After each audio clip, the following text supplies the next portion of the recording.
I'm the person who says what you might be thinking, but dare not to say.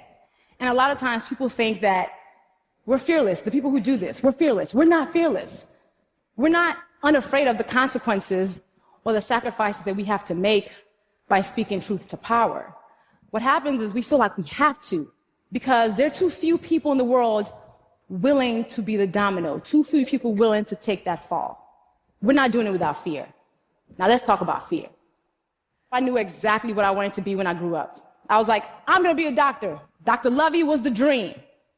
I was Doc McStuffins before it was a thing. And I remember when I went to college, my freshman year, I had to take Chemistry 101 for my pre-med major.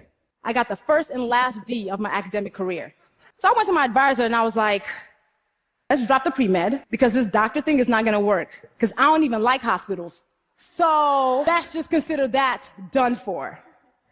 And that same semester, I started blogging. That was 2003. So as that one dream was ending, another was beginning. And then what was a cute hobby became my full-time job when I lost my marketing job in 2010. But it still took me 2 more years to say, I'm a writer.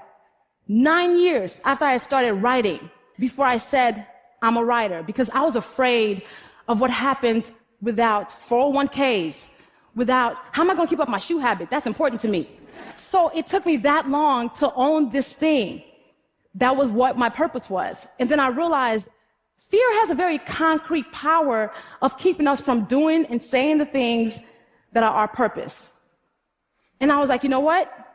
I'm not going to let fear rule my life. I'm not going to let fear dictate what I do.